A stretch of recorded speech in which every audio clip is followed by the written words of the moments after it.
I like Rupert Lowe's message, and I appreciate someone unabashedly challenging the Democrats' runaway train of accusational politics, which has all but leveled the Western world in an attempt to brand any disagreement as one made by a 1930s German and therefore deserving of capital punishment, which terrifies people to even open their mouths. But I do have a few qualms regarding some of the topics that I, as a foreigner, can understand, which certainly isn't the UK's farming laws.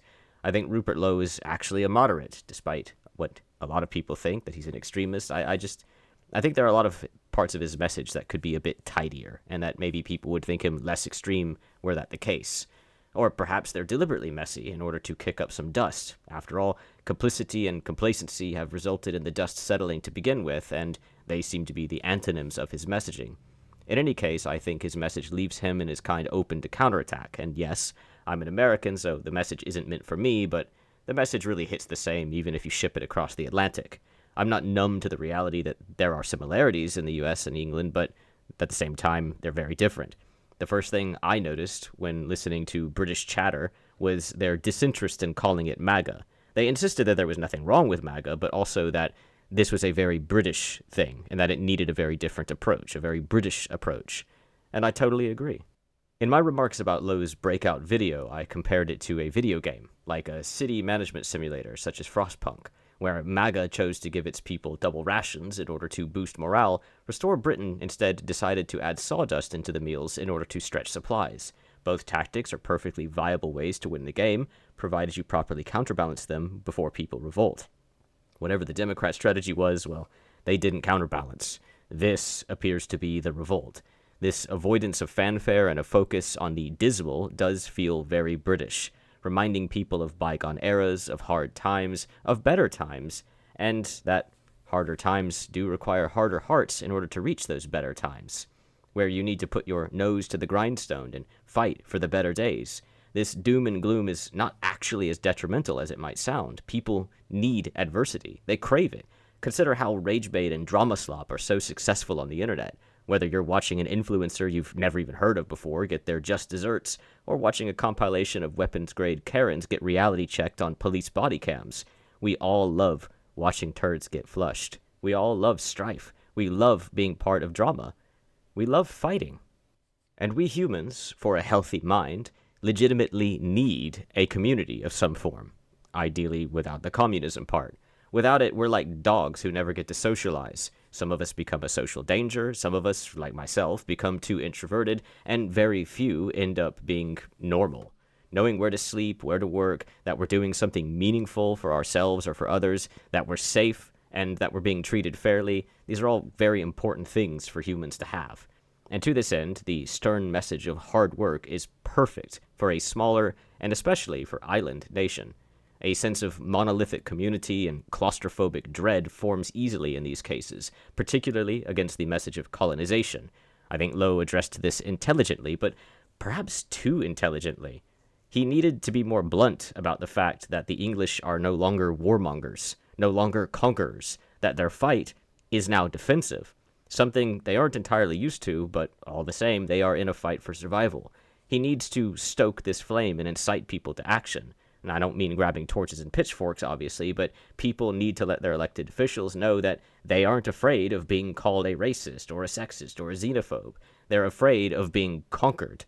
Without Farmer McCowface standing behind the politician to remind them that there are two sides, the politician will instead capitulate to Karen McBitchface's desire to do the right thing. And so I 100% agree with the perspective that Restore Britain shouldn't be MAGA, even if the narratives of nostalgia, returning to a better time, and getting rid of immigrants are primary parts of both messages. I just think Lowe needs to say it in a way that can be understood even at a surface level without any deeper thought. Speaking of MAGA, the timing of this reveal is, let's just say I wouldn't be surprised to learn that this is some sort of orchestrated scheme with the U.S. Secretary of State Marco Rubio's speech at Munich, which heavily endorsed both the undertones and overtones of Lowe's message, such as Europeans and Americans alike being unashamed of who we are, embracing Christianity and moving into the future ideally together, but alone if need be, because we need to move forward all the same, and we can't be held in the past, and we can't be held back by accusations. I'm not sure if this helps restore more than reform, as this speech also aligns with reform pretty heavily, as far as I understand it, with Farage having just appointed James Orr, a man who is being referred to as the British J.D. Vance, as his new head of policy. So it gives reform the same sort of power-up. Though I can only go off hearsay. There's always someone else's side to the story when it comes to politicians, and I'm not British, so I only know so much. But as I mentioned, with challenging the runaway train, the commitment to the message must be applauded. Agree or disagree, it's courageous all the same, as people will try to outright kill them for this. I wrote all this beforehand, but upon checking X, I saw that Lowe had posted a deepfake of himself as Charlie Kirk, and I think you can understand where they were going with that. It's no surprise, and was probably made in direct response to him prior retweeting a comment that was made about Kirk and how Kirk was treated from someone else entirely, but he retweeted that, and then you have this deepfake. Such has our world become. I would bet the assassination attempts gave Trump a huge amount of support while simultaneously bringing an equal amount of awareness to the rapid escalation of political violence and challenging the narrative that it all stems from prejudiced, far-right, bigoted boomers plowing their Ford F-150s through a pride parade. With the consideration that Lowe is classifying groups of religious people as savages, it's not so far-fetched to believe that some people might act on this. And even if he wasn't explicitly targeting Muslim radicals, it's certainly a possibility as well, given that how we have random white-skinned 20-year-olds with the world at their fingertips who have been radicalized by the Democrats into thinking they need to go out there and be a hero. Risking your life to make these political statements is something that could endear many to Lowe as a leader, provided they already agree with his message, or at least partially agree to it, and even if they don't end up agreeing with him, they will hopefully at least then see the left wing isn't so holy. Of course, I don't want any of these things to happen to him, or even an attempt of it, but, if they do, hopefully they fail, and if they fail, it will bolster his message. Speaking of which, a new part of his message, in his tweets, which I like, is the idea of a deportation NATO. People of my age, or even older, probably think the UN and EU are some permanent, unshakable facet of reality, like the sun and moon, let alone the people who are younger than me. The reality is that they are man-made organizations, and they were created to consolidate power and bully other nations into obeying the rules of those with power. Power they only have by banding together. This deportation NATO is the same concept, and he's right in saying that the UK is well situated to act as the head of it, given the international relations with Europe and USA has been rocky, especially since Trump's 2024, and well, actually probably even the earlier one, but yeah, the UK is in a good position for that. I would only say that it needs strict oversight and a promise to be mothballed once the job is done, as it does have a finite purpose, and if this isn't set in stone, it will just become bloat on both politics and economies once the deportation problem is fixed. As for the deportation or remigration of legal citizens, I won't speak for the UK, but in the USA, it feels like getting a green card has been too easy for too long, especially if you're rich enough to buy it. But from what I understand, this is meant to apply only to extreme cases in Lowe's messaging, like those who have committed crimes or are suspected of being dangerous, rather than simply deporting everyone who isn't British, which is what I see some people stating. And then there's the question of what is British, which some people can't wrap their heads around either for some inexplicable reason. It may also mean people who can't speak English at all, but then you have the circumstance of a legal immigrant whose child has yet to learn it, or some other such extenuating circumstance. He's talking about many aspects of immigration, so I understand people getting confused, but it's as if some people don't even want to understand. They just jump to conclusions, or rather, some already have preconceived notions. I myself don't grasp every single angle of what he's trying to say, as he speaks in deliberately short sentences for the sake of gravitas, but I'm going to wait to hear it from the horse's mouth, rather than listen to someone else interpret him, as people interpret things however they want to hear them, rather than how they are in actuality. He explicitly says he will discriminate, which is a word most people believe makes someone prejudiced due to how those words are often misused, along with bigot. Neither of these words explicitly suggest prejudice. Discriminating is something that everyone does many, many times per day. It's effectively looking at the known variables and making a decision. I'm wondering if his usage of the word was done explicitly to vex Democrats, and I've even heard right-wingers get flustered over him saying this. They get defensive over it, like, oh, discriminate. Well, okay, but he did say discriminate, but trust me, bro. Discriminating is good. It means someone cares enough to make an informed decision, and that makes me think his desired laws will be practical, and practical means good for the majority. Whether this is about the legal immigrants being deported, the illegal immigrants being deported, trans rights, whatever, I think he's being practical about these things, which is why I previously said I think he's really a moderate, honestly. Now it gets a bit messy. Lowe's push is mostly an attack on immigration. No, I'm not doing music there. The anime DMCA is pretty harsh from what I hear, and this attack is something of a spray and pray tactic, with each bullet being less and less accurate as recoil kicks the metaphorical gun around. I'm not going to mention everything he did, as there are loads, but I wanted to cover the ones that I either disagree with or think may backfire, if not clearly defined, as some of these things are rather finicky. Without proper definition, it's going to get messy, and getting the votes of the centrists and moderates who are naturally more pragmatic is very important, and I think these things can be done if he simply clears up some potential misunderstandings. If I were in the UK, and I were in the fence, I'd want clear definition of everything, as annoying as it may be to provide. The least impactful thing out of all of these is probably religion. As an atheist, I believe his, and Rubio's for that matter, approach regarding Christianity to be one of pure optics, meant to remind people of what their country was and open their eyes to how very Muslim it's becoming. I don't think this is mentioned with any intent to bring back Christian rule, but only as evidence of how Islam is changing the country and the people. There's no practical way they can bring back hyper-Christianity. The world used to be controlled by like Warhammer-esque religious politics and such, but things have changed. Christianity has been tamed. Despite being an atheist, I'm unlike the LGBTQ crowd, who legitimately seemed to fear upon Trump's victory that America would have Hell's Angels riding around on Harleys, using a gaydar and an AR-15 to hunt down rainbows and gun them down in cold blood, which never happened, by the way. It was democratic fear-mongering. I know that's surprising.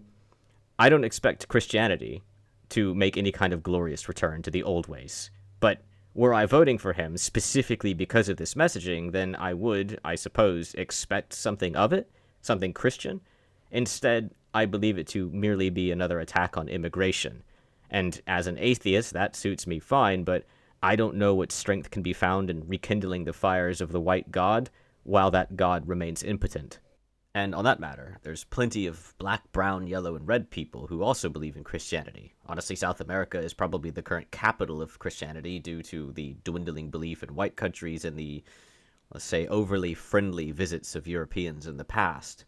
This is another messy aspect of Lowe's messaging in regarding to incoming immigration. I suspect there's no actual problem here, but it's how he words it. He specifically mentions that you can bring your American spouse to Britain, which is great, as it counterbalances the insane narrative that you should be terrified to come to the USA as a tourist, as if you're going to be attacked or something, a narrative so profuse that the UK's migration to the USA is now so low that they were recently allowed to apply for a diversity visa, which is a free USA green card, for the first time ever. I can't even make a colonization joke about that. It's too stupid to think that Britain can apply to a USA diversity visa, of all things. However, Lowe would also mention French and Australian spouses. I'm not sure how white those countries are these days, but I feel like this was a bit too focused. My presumption is that he's trying to focus on cultures that are aligned with the British ideals, but any well-mannered society could fit the bill. There's plenty of good people, hard workers, and Christians existing in other countries that are not predominantly white. And I'd bet both of my plumpers that loads of British weebs want a waifu, and the Japanese are rather famous for being well-mannered and hard-working. His final word is only that spouses of upstanding people and ultra-skilled workers will be coming into the country, so it's not like he's inviting a huge influx of people anyway. I think restricting his mentions to white countries makes it easier to call him a racist. Of course, they would do that anyway, but it makes it harder to defend him, and it makes it easier to hurt Restore's chances. A simple slip-up, but one that could be corrected with a single statement. It just needs to happen sooner rather than later. Religion then ties into various other things, like fashion and animal abuse. I mean, the burqa isn't something people are likely to wear simply to be fashionable, but Then again, many people wear the Christian cross simply for fashion, believe it or not, as it's often related to other things, like vampires. And while I could get behind it as a temporary measure to weaken the religion's influence, I'm not super fond of the idea of banning inoffensive clothing of Muslims while Christian girls walk around with their tits and ass out in every public park and on every safe for work website. When tied to Christianity, this is not a powerful message, but a hypocritical one. It means you're attacking their religion, not out of faith for your own, but to push a political narrative. This will in turn be used against you by others stating that you aren't really Christian and thusly challenging your overall messaging and honesty. It's already in such a state, as Restore has said that the Muslim view of women is backwards and immoral. I mean, the Bible isn't super friendly to women, last I checked. Funnily enough, the left pushes anti-burqa laws even more strongly than the right due to their obsession with claiming that anything that happens to a woman is some form of patriarchal oppression. And considering that Restore is saying the exact same thing, though for different reasons, it could win over some fans of the left. But honestly, with things like this and animal slaughter, I don't think it matters unless people see some sort of example of it happening right in front of their eyes. Like, people know that countless animals are slaughtered every day, and they know that the Bible has a thing or two to say about this as well. It means nothing to them. Show them a cow choking on its own blood, and they'll change their minds. But you can't exactly show some ritual sacrifice on the BBC, can you? And according to the man himself, I think mainstream media has mostly locked him out. So then all you can do is hope that through other channels people hear about this and that they end up agreeing with it, but that's a high hope. An even more ambiguous attack on Islam is the wife cousin comments. While it's easily ingrained into the worries of immigration due to people abusing marriage loopholes, I just don't see how you can push a Christian narrative and an anti-Muslim narrative through incest.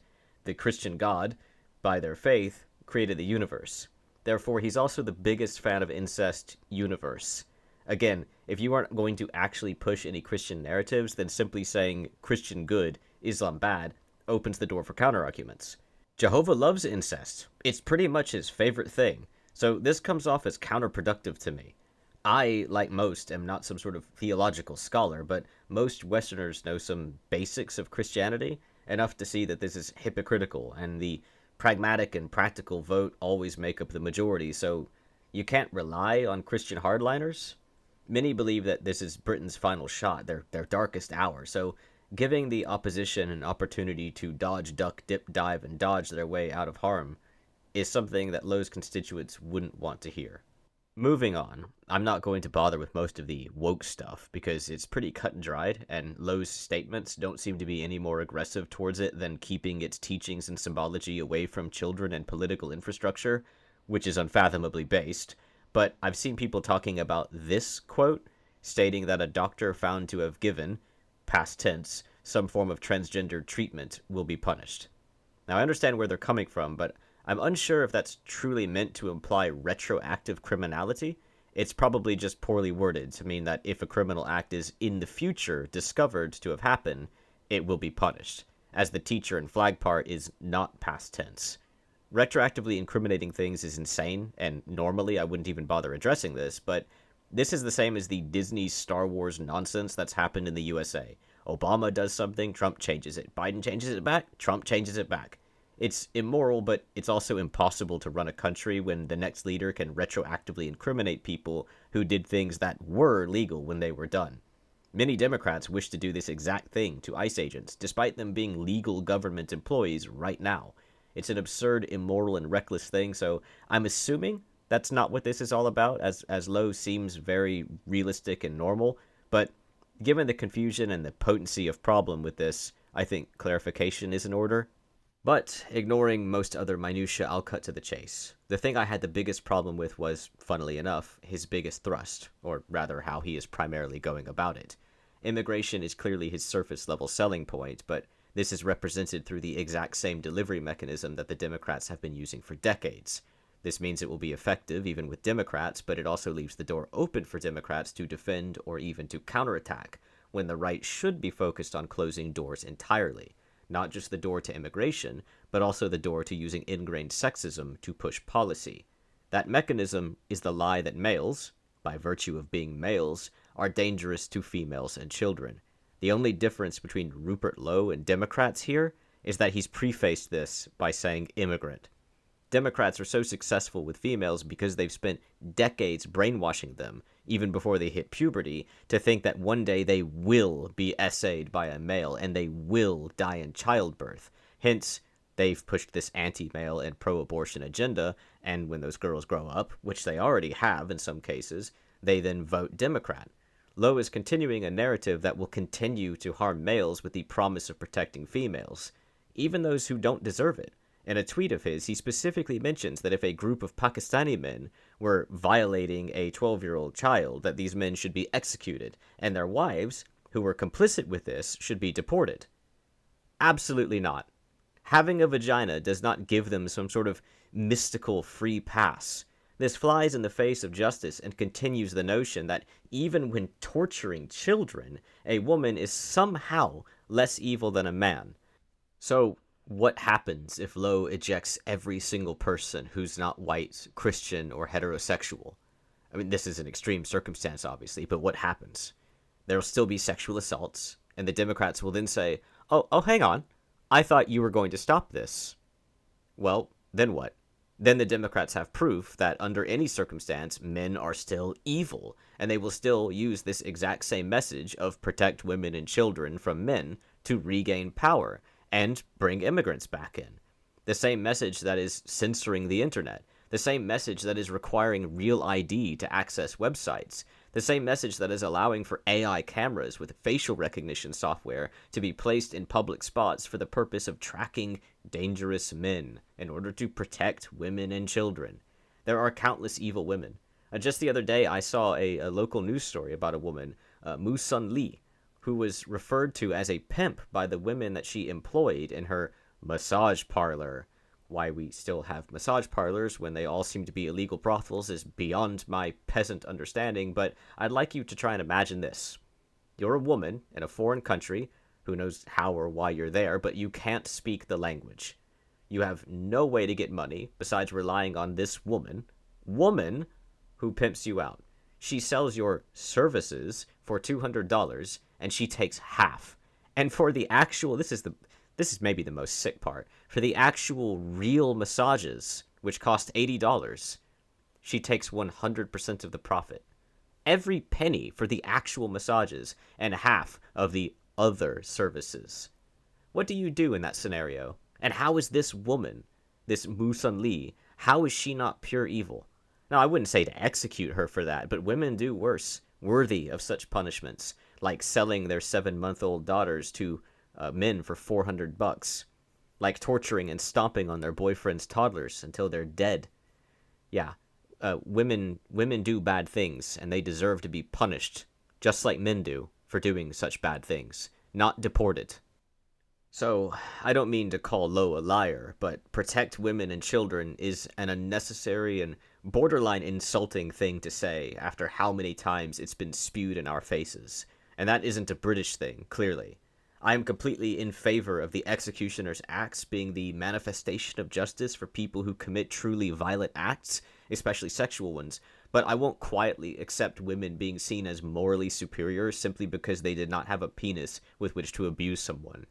And I understand that this is his simple blunt force argument. Like I said before, you need a simple argument for people who can't understand the deeper, darker aspects of things like immigration, of like enclaves forming and narratives starting, and then them taking over cities and, you know, taking over offices and getting people out and starting gangs and starting and not that kind of gang, but just any kind of gang, and starting criminal enterprises of any kind. People like the average person, they don't seem to understand that, or maybe they just refuse to understand it. So I understand that the grooming gang, for the sake of YouTube, the grooming gang aspect is, this is Lowe's, this is Restore's blunt force object that they are using to try and win. I get that, and I'm totally in favor of what they want to do. When it comes to the men, I just don't want women to be given some holier-than-thou treatment. Like, if they're complicit with this, why are they getting deported? And if you do that, again, that's giving Democrats It's giving them a counterattack that they don't deserve to have, and it's going along with their narrative, which they should have never made to begin with. I don't like it. Anyway, I just wanted to give my 2 cents because, based on what little I know about the UK's politics, I like him. I like Restorer. I'm rooting for them. I think his message only comes across as extreme because of how he's delivering it in this sort of piecemeal way with the gravity of a supermassive black hole behind his every word. Again, I'm not sure that works very well for the younger generation, which may be his biggest mistake, as the older generation, outside of some bleeding heart leftists, they don't really need much convincing. They know what the world used to be like, and it's easier to get them to say, yeah, you know what? It probably would have been better if we just go back in time a little bit. If he could find a simpler message for young people to connect to, it would serve him well. And I think his policies would serve Britain well. People call it extreme, but they basically boil down to keeping LGBTQ out of schools, stopping the Islamic takeover of the country, getting rid of parasitic and dangerous immigrants, and enacting various economical laws regarding farming and fertilizer and other stuff that I can't even comprehend.